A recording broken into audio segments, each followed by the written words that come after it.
My dear brothers and sisters, how can you claim to have faith in our glorious Lord Jesus Christ if you favor some people over others?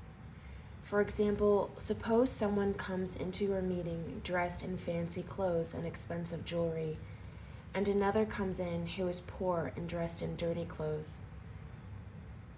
If you give special attention and a good seat to the rich person, but you say to the poor one, "You can stand over there or else sit on the floor," well, doesn't this discrimination show that your judgments are guided by evil motives? Listen to me, dear brothers and sisters. Hasn't God chosen the poor in this world to be rich in faith? Aren't they the ones who will inherit the kingdom he promised to those who love him? But you dishonor the poor. Isn't it the rich who oppress you and drag you into court? Aren't they the ones who slander Jesus Christ, whose noble name you bear? Yes, indeed, it is good when you obey the royal law as found in scriptures. Love your neighbor as yourself. But if you favor some people over others, you are committing a sin. You are guilty of breaking the law. For the person who keeps all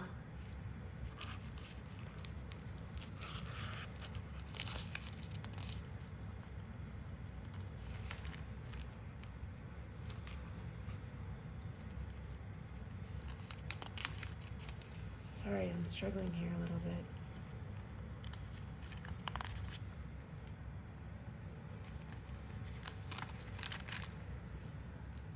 For the person who keeps all of the laws except one is as guilty as a person who has broken all of God's laws. For the same God who said, "You must not commit adultery," also said, "You must not commit murder." So if you murder someone but do not commit adultery, you have still broken the law. So whatever you say or whatever you do, remember that you will be judged by the law that sets you free. There will be no mercy for those who have not shown mercy to others. But if you have been merciful, God will be merciful when he judges you. What good is it, dear brothers and sisters, if you say you have faith but don't show it by your actions? Can that kind of faith save anyone? Suppose you see a brother or sister who has no food or clothing and you say, "Goodbye and have a good day, stay warm and eat well," but then you don't give that person any food or clothing. What good does that do? So you see, faith by itself isn't enough unless it produces good deeds. It is dead and useless. Faith by itself isn't enough. Unless it produces good deeds, it is dead and useless. Now, some people may argue, some people have faith, others have good deeds, but I say, how can you show me your faith if you don't have good deeds? I will show you my faith by my good deeds. You say you have faith, for you believe that there is one God. Good for you. Even the demons believe this, and they tremble in terror. How foolish. Can't you see that faith without good deeds is useless? Can't you see that faith without good deeds is useless? Don't you remember that our ancestor Abraham was shown to be right with God by his actions when he offered his son Isaac on the altar?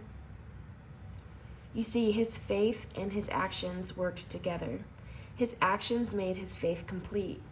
And so it happened, just as the scriptures say, Abraham believed God, and God counted him as righteous because of his faith. He was even called the friend of God. So you see, we are shown to be right with God by what we do, not by faith alone.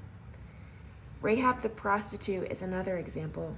She was shown to be right with God by her actions when she hid those messengers and sent them safely away by a different road.